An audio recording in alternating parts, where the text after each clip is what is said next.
ఎప్పుడైనా మిమ్మల్ని మీరు తిట్టుకున్నారా? గత వారం నుంచి నేను అదే పని చేస్తున్నాను. నన్ను నేను ఎట్లా పడితే అట్లా తిట్టుకుంటున్నా. ఎందుకంటే నా బెస్ట్ నేను ఇస్తలేనని ఒక బాధ. ఏం పని చేయబుద్ధి అయితలేదు, బద్ధకంగా ఉంటుంది, తినబుద్ధి అయితలేదు, నిద్ర వస్తలేదు. ఏం చేయాలో అర్థమైతలేదు. ఇంకెన్ని రోజులు ఈ తక్కువ శాలరీకి చిన్న జాబ్ చేసుకుంటా అని జాబ్ గిన బంద్ చేసుకున్నా. నెల రోజుల నుంచి ఖాళీగా ఉంటున్నా. ఏదో పీకేసేయాలి, ఏదో పొడిచేసేయాలి అనిపిస్తుంది. కానీ ఏం చేయాలో అర్థమైతలేదు. ఏం చేస్తున్నానో తెలుస్తలేదు. మైండ్లో ఒక గోల్ ఉంది, కానీ ఆ గోల్కి ఎట్లా రీచ్ అవ్వాలో అర్థమైతలేదు. మొత్తం మైండ్ అంతా మొద్దుబారిపోయినట్టు మబ్బు మబ్బుగా అనిపిస్తుంది. ఇదే విషయం మా ఇంట్లో చెప్తే వాళ్ళు ఏమంటారు, మంచిగా చదువుకొని ఒక గవర్నమెంట్ జాబ్ తెచ్చుకో, అంతా అదే సెట్ అయిపోతుంది అనుకుంటా అంటారు. అయినా వాళ్ళని ఏమంటాం, వాళ్ళకేంది, కొడుకు మంచిగా చదువుకుని ఒక జాబ్ తెచ్చుకొని ఇజ్జత్ నిలబెడతాడని వాళ్ళ బాధ.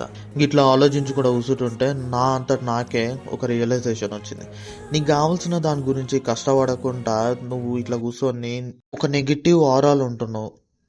ఏం చేయలేవు అని భయపడుతున్నావు. ఫ్యూచర్ గురించి ఇప్పుడే ఆలోచించుకుంటున్నావు. ఫ్యూచర్ గురించి భయపడడం కరెక్టే, కానీ ప్రజెంట్లో ఏం చేయకుండా, ఏం కష్టపడకుండా ఫ్యూచర్ అనేది బాగుపడిపోవాలి అనుకోవడం తప్పు. అందుకనే ఇప్పటి నుంచి కష్టపడదాం, ఇలాంటివన్నీ వదిలేద్దాం. మీకు కూడా ఎప్పుడైనా ఇట్లా అనిపించిందా? అనిపిస్తే కమెంట్ చేయండి, దాని గురించి డిస్కస్ చేద్దాం.